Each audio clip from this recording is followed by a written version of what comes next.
Bonjour tout le monde, très heureuse de vous retrouver aujourd'hui pour une nouvelle interview livre dans la séquence ces livres qui nous nourrissent. Alors aujourd'hui, je vais interviewer Jörg Pfeiffer sur son dernier livre. Ce n'est pas un livre spécifiquement sur le haut potentiel ni sur la haute sensibilité, mais qu'importe.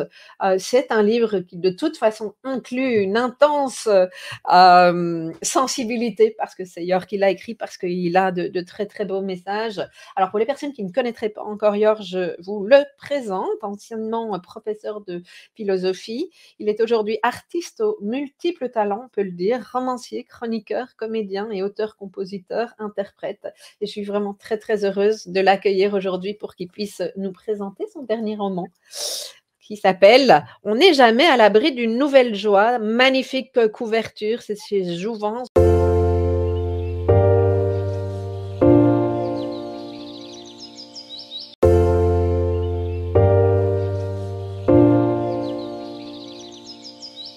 Bonjour Jörg, comment vas-tu? Bonjour. La question. Je vais répondre à la On a un question. peu parlé avant, donc, mais on s'est dit qu'on allait continuer la conversation en direct, spontanéité. Ouais, et puis voilà, c'est l'état émotionnel dans lequel je suis, donc pourquoi pas le dire. J'ai perdu un frère il y a quelques jours, donc c'est un état émotionnel un peu particulier, on va Ouais, dire. Donc oui, tu disais que c'était pas sur les hauts potentiels, et c'est sûr, c'est pas du tout un livre sur les hauts potentiels. Je crois bien percevoir chez certains des personnages qui ne m'appartiennent plus un peu de, de douance, de surdouance, bizarre, de zébritude, quelques pincées par-ci par-là. quelque part parsemé dans le roman. Alors, mais justement, c'est ton deuxième livre, je pense? Oui, Il y a le premier que tu m'avais, oui, le déjà premier était un envoyé. essai, ça c'est mon premier roman. C'est ton premier roman. Qu'est-ce qui fait que tu as eu envie d'écrire un roman cette fois? Euh,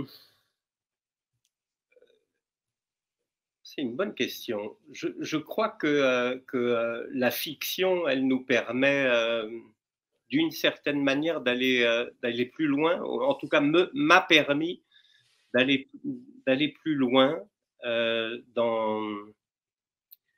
dans certaines choses. Le premier essai que j'avais fait était un essai à la fois philosophique sur la philosophie Ubuntu, mais aussi autobiographique, et donc qui narrait des choses.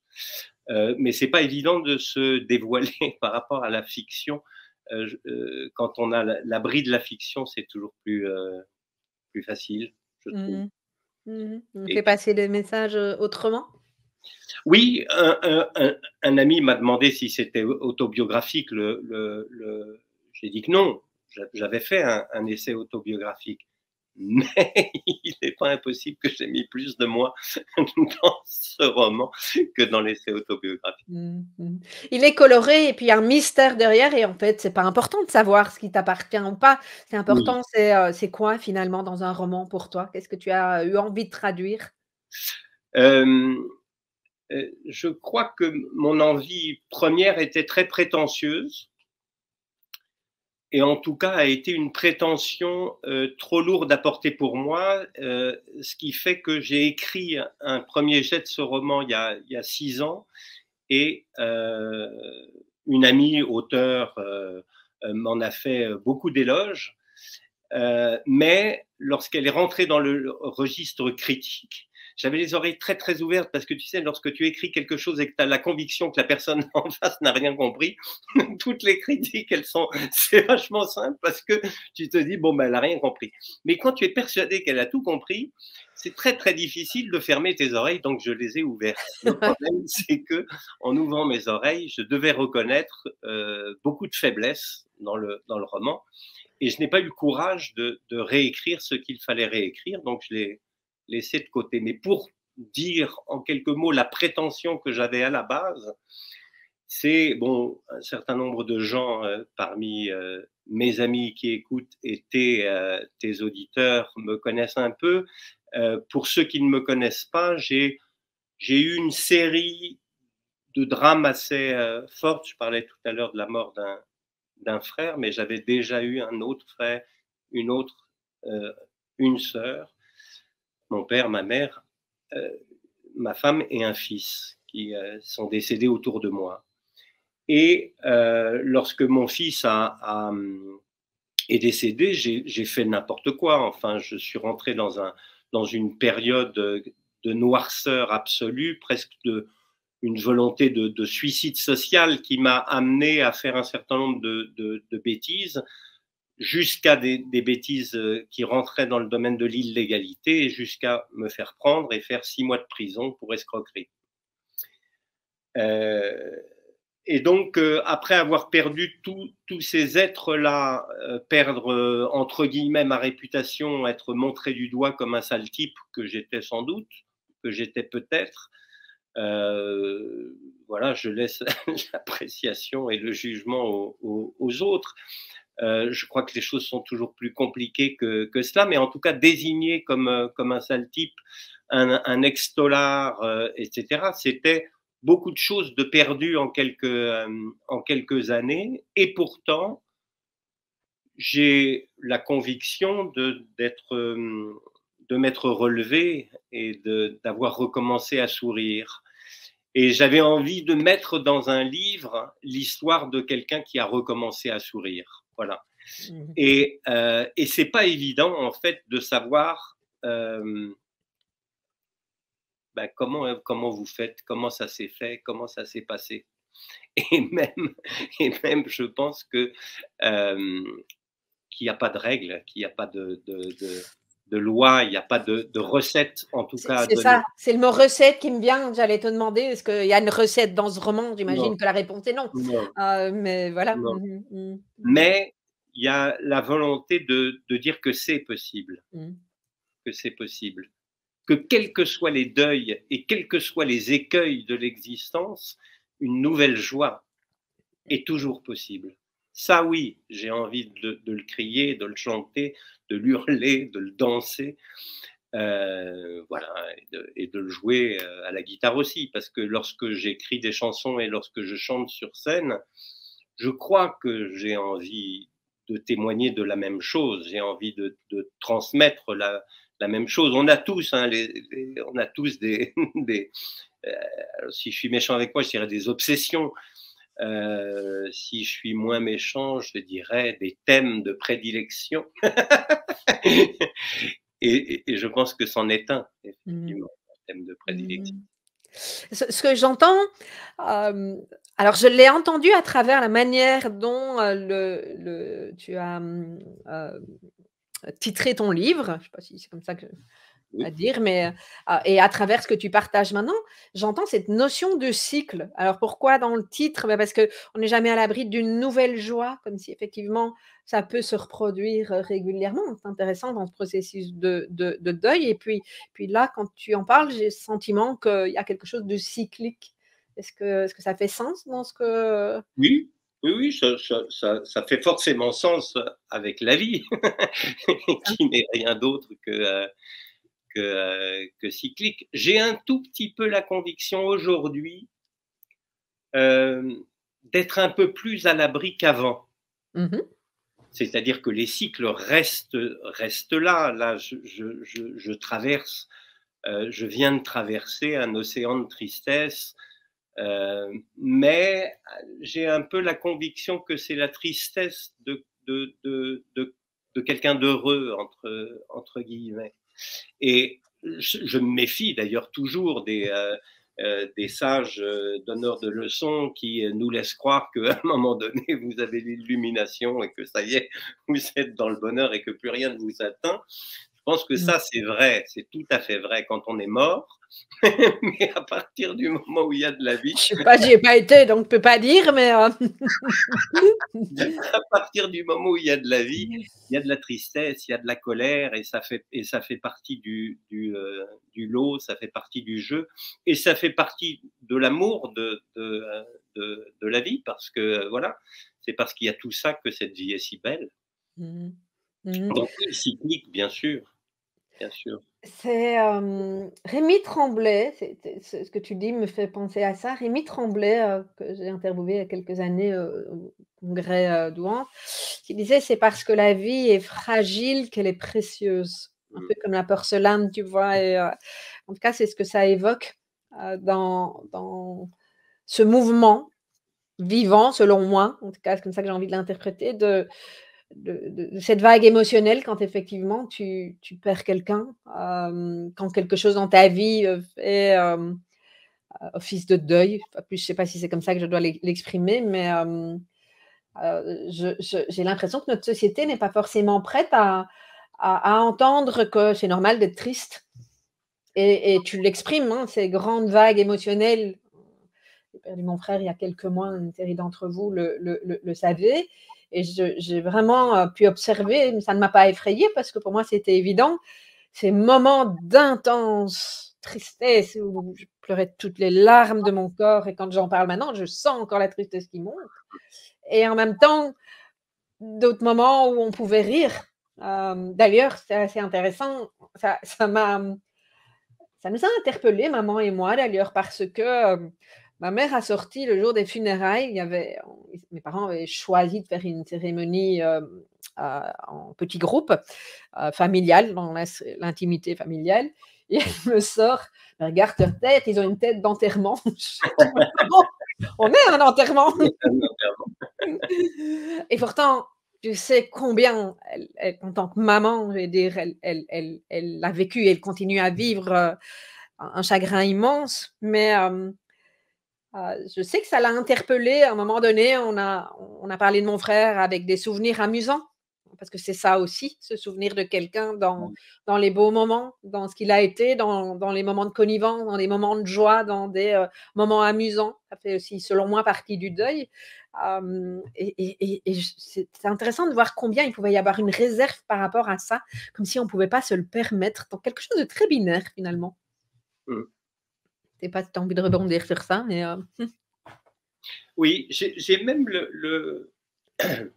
j'ai l'im j'ai presque même l'impression que, nous hypersensibles, heu, on est tellement aux prises avec des émotions excessives, fortes, que d'une certaine manière, on arrive peut-être mieux à le gérer que des personnes moins sensibles.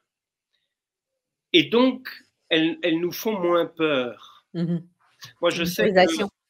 oui, et notamment la mort, cette peur, cette mère des peurs, elle est très forte chez des gens moins sensibles.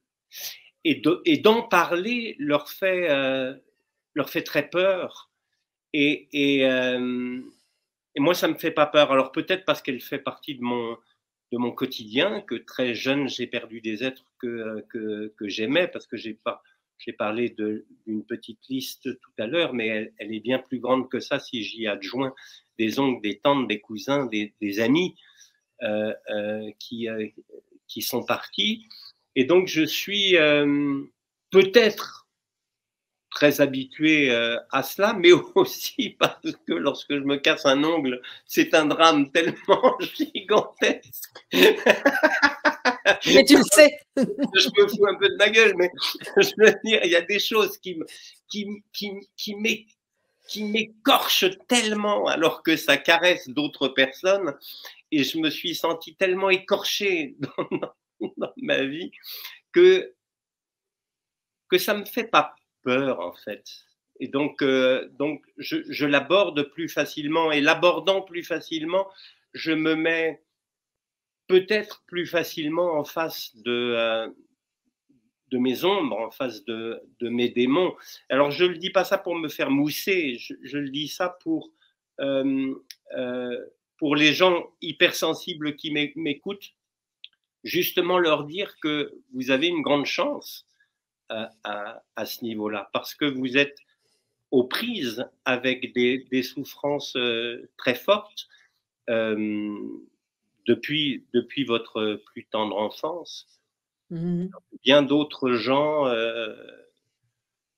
ne savent pas y faire en fait avec leurs émotions. Et donc, quand on ne sait pas faire avec ses émotions, on met des couvercles dessus et à un moment donné, ça explose. Oui, c'est toute la question du blindage, comme j'appelle ça, Oui, où à un moment donné, ça tient plus, et au plus on se cadenasse avec ce couvercle en question, oui.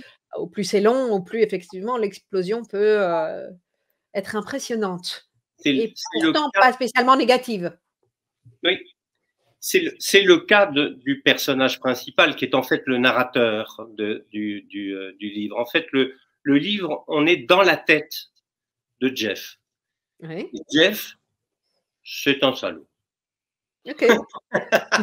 C'est un type qui, lors des attentats de Londres, lors des attentats de Madrid, s'est rendu compte d'un certain nombre de choses. Et parce que vous savez, la bourse, elle fonctionne de façon émotionnelle. Lorsqu'il y a des attentats, des guerres, ça fait monter certains titres, ça fait s'écrouler certains autres. Et lorsque vous pigez bien ces mécanismes-là, eh ben, vous pouvez faire comme Jeff, c'est-à-dire lors des attentats de Londres, après les expériences qu'il a eues, il a acheté les titres qui allaient grimper et il a vendu pour sa banque ceux qui allaient s'effondrer. Et donc, il a fait des millions en quelques minutes. Il a fait des millions en quelques minutes sur la mort, sur Mmh. le dos Mmh. de mort. Et il explique lui-même à un moment donné qu'il en a eu la nausée, un haut le cœur, mais il a été félicité, t'es le meilleur, bravo, c'est extraordinaire, t'es numéro un, et tac, etc. Et donc, toutes les nausées de la terre, à côté de la super prime qu'il a reçue, se sont évanouies. Et effectivement, il a appris à fermer de plus en plus. Et d'ailleurs, il l'explique. Et je l'ai retrouvé, c'est drôle, je l'ai retrouvé par la suite dans la bouche du trader de la Société Générale, je ne sais plus, Kerviel, Jérôme Kerviel, Mmh mh. qui expliquait ça, qui disait dans la salle des marchés, les émotions n'ont pas cours. D'accord. Et se surprendre à souhaiter qu'il y ait des attentats, souhaiter qu'il y ait des guerres pour faire de C'est l'argent. Et ce type-là, Jeff, mon trader, va se faire pousser du balcon de son bureau et il va s'écraser sur une voiture qui va lui sauver la vie en fait, parce que ça va amortir le choc plutôt que le goudron. Ça va amortir le choc. Il va tout avoir brisé. Les mâchoires, les poignets, les mains, les bras, les côtes, le bassin, les jambes, tout brisé. Et il va se retrouver dans une chambre d'hôpital avec un bonhomme qu'il n'aurait jamais côtoyé plus de 10 minutes dans sa vie, parce que lui, c'est combien tu pèses, qu'est-ce que tu peux me rapporter, etc. Si tu me rapportes rien, au bout de 5 minutes, il le côtoie plus. Là, il va être obligé pendant des semaines à Mmh. côtoyer ce vieux sage ou ce vieux fou qui va, et là je ne dévoile rien parce que ça se passe vraiment dans les toutes premières pages du roman, qui va rendre l'âme. Et lui, Jeff, qui a les mâchoires brisées, donc cousues comme ça, il ne peut pas appuyer sur la sonnette, il ne peut que pousser des borborigmes, il va faire... Et il y a une jeune femme qui va être attirée par les bruits, qui va rentrer dans la chambre, qui va voir le trader, qui va voir le vieil homme, le trader, le vieil homme, elle va déposer son sac, elle va se précipiter sur le vieil homme, elle va le secouer, monsieur, monsieur, il bouge pas, monsieur, monsieur, il est complètement figé. Monsieur, monsieur, il est peut-être mort. Monsieur, monsieur. Il revient à la vie. Il la regarde. Il lui dit, Lucie, où est Stoun? Elle ne sait pas du tout qui est Stoun, mais elle s'appelle Lucie.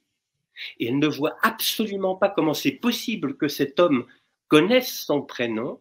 Elle va lui demander, il va botter en touche, non, non, c'est une longue histoire, je ne peux pas vous le dire maintenant.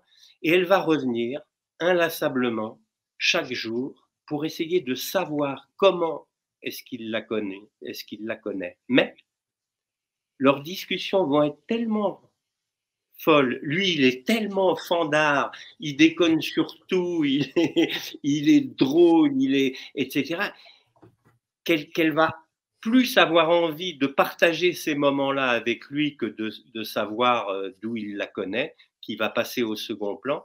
Et tout ça va se passer en face de Jeff, qui lui, dans sa tête, va chercher qui a bien pu vouloir attenter à ses jours. Parce qu'il ne se souvient plus de ce qui s'est passé juste avant la chute. Et il va essayer d'extirper de sa mémoire ce qui s'est passé avant. Et petit à petit, ça va lui revenir en même temps qu'il va assister aux discussions du vieux et de la jeune femme en souffrance qui est peut-être hypersensible et peut-être au potentiel. Peut-être, ok. On demandera aux lecteurs de nous dire ce qu'ils en ont pensé. Non, c'est pas abordé. C'est pas abordé. Enfin, l'hypersensibilité, oui. La douance, non, parce que ça m'intéresse que peu. En fait, je suis passionné par l'humanité. Qu'est-ce qu'il y a comme humanité à l'intérieur de nous? Et je suis persuadé qu'il y a beaucoup d'humanité chez les 2,3% de haut potentiel, mais il y en a énormément aussi chez les 20% d'hypersensibles, les 40% de sensibles. Et en fait, je suis convaincu de ça. Alors peut-être mis à part certaines maladies où le type peut écrabouiller et se découper en morceaux, il sent rien. Mais mis à part ça, je crois que c'est le propre de notre humanité que d'avoir cette sensibilité-là, et le propre de notre inhumanité que d'essayer de se conforter ou de se conformer avec une société qui nous interdit cette sensibilité-là. Ça me parle tellement, et aussi de vouloir se blinder, pour éviter cette fameuse souffrance, hein. Je pense qu'effectivement la société parfois nous emmène dans des discours, tels que ceux-là, et certains d'entre nous pouvons y croire, je pense, pendant un certain temps. Bien, d'ailleurs, si on fait C'est le cas de Jeff. ouais. Il paraît adapté, on découvre petit à petit qu'il est suradapté et que cette suradaptation a été au prix de son âme, peut-être. On parle de vendre son âme au diable. C'est ouais. Qu'est-ce qui est le retour d'une personne qui a lu ton livre qui t'a touché le plus? J'en ai pas mal. Le Serge Marquis, qui a fait la préface du livre, je crois qu'il l'a lu 5 fois, Mathilde. Il parle d'un hymne à la métamorphose. Je trouve ça très beau. Audrey Dana, qui est réalisatrice de films, qui a fait Sous les jupes des filles avec Adjani et Vanessa Paradis, Co, etc., adore le livre également, et elle parle de comment des êtres fermés, coupés de l'amour, vont petit à petit se réouvrir. Et je trouvais que c'était en une seule phrase une présentation du livre bien supérieure à ce que je peux faire moi. Et je trouvais ça super. Jeanne Siofachin aussi, qui l'a lu, a fait tout un texte qui est magnifique sur le livre, ou Nathalie Cohen de Happiness. Elle a aussi fait des retours extrêmement touchants. Mais des tas de gens qui n'ont pas de titre, entre guillemets. Moi, je crois que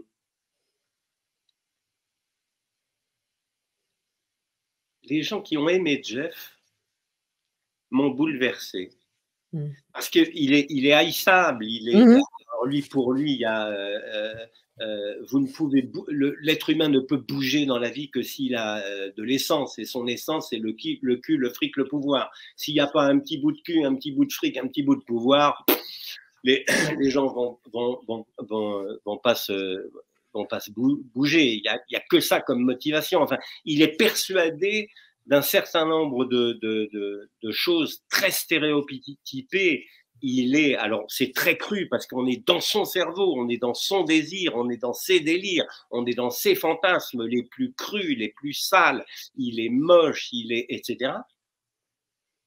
Mais quelque part, je le trouve très, très beau, très Mmh. touchant, très, Mmh. et tous les retours de gens qui m'ont dit ça ça m'a fait extrêmement plaisir parce que je n'ai pas construit ce personnage pour en faire quelqu'un d'haïssable.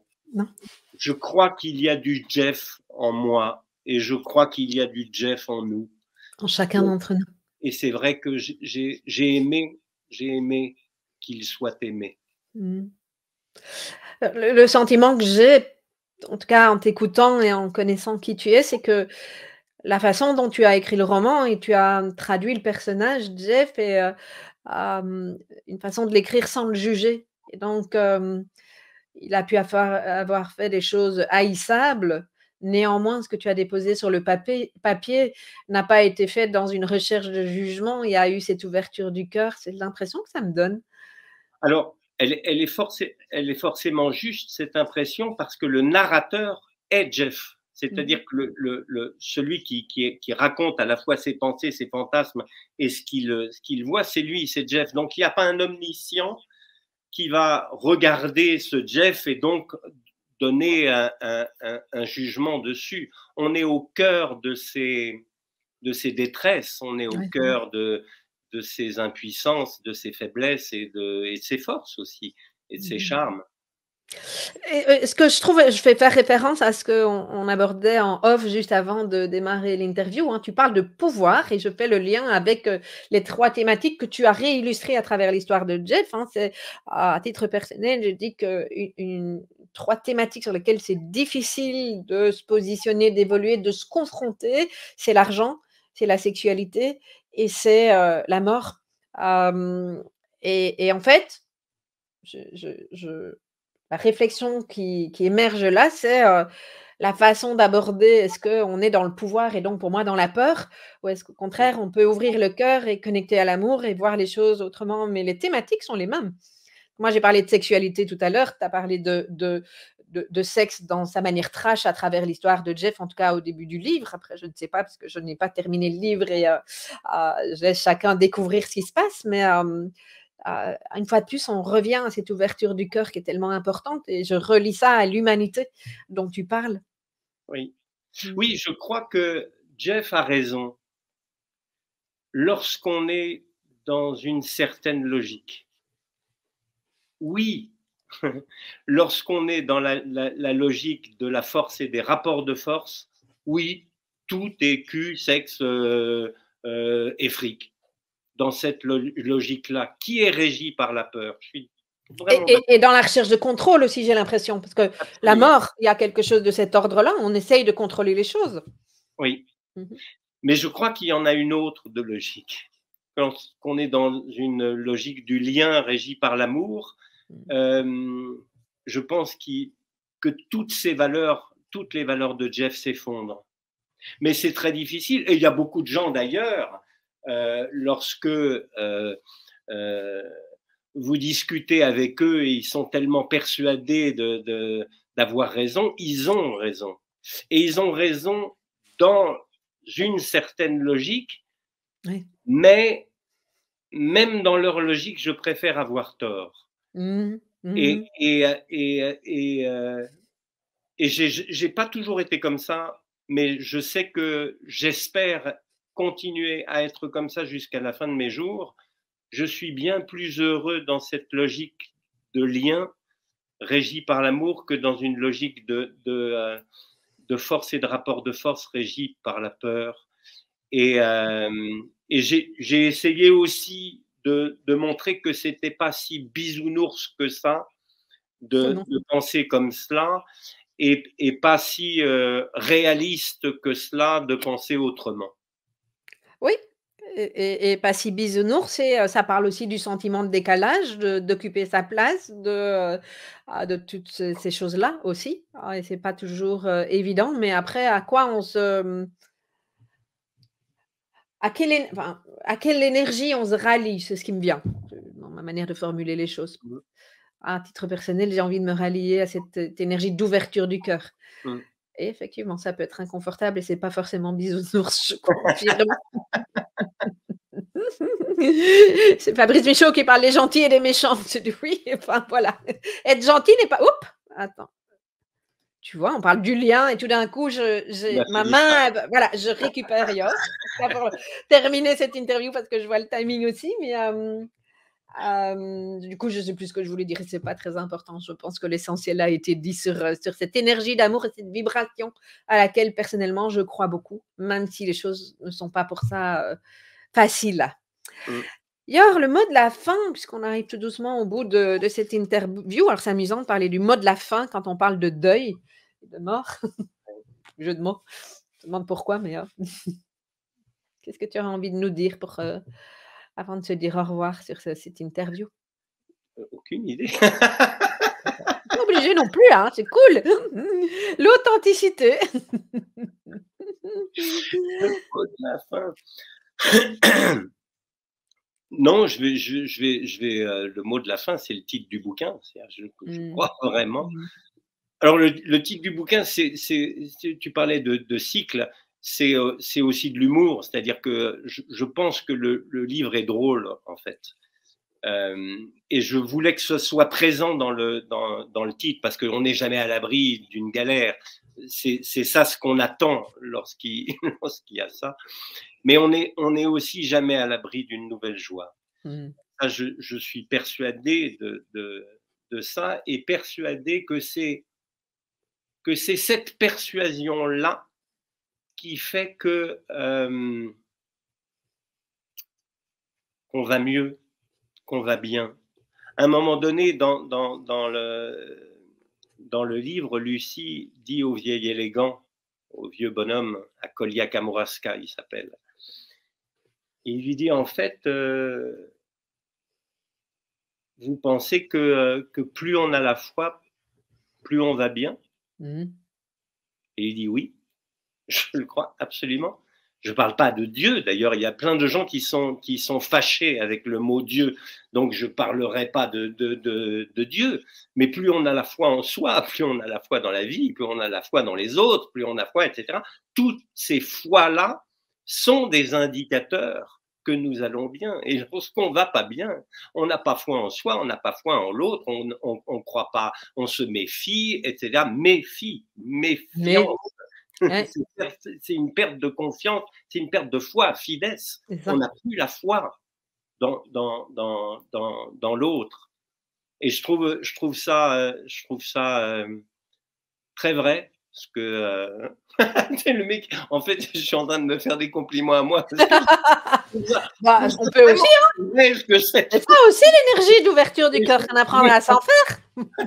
Je vous jure qu'en écrivant, on se met dans la logique du personnage, et que quelque part, Je peux Moi imaginer. je, moi, je disparais complètement. En fait, c'est pas moi, c'est elle vraiment qui parle. Et il y a des tas de trucs qu'elle m'a appris, et que chacun des personnages m'a appris, parce qu'en allant dans leur logique, c'est ainsi que je trouve ça. Et moi, je disparais complètement. Donc, je suis capable de dire putain, mais c'est vachement bien ce qu'elle dit. Génial. D'une arrogance démoniaque, mais je crois au contraire que c'est pas prétentieux du tout, mais je suis pas sûr qu'auprès d'un juge ça marche, mon argument.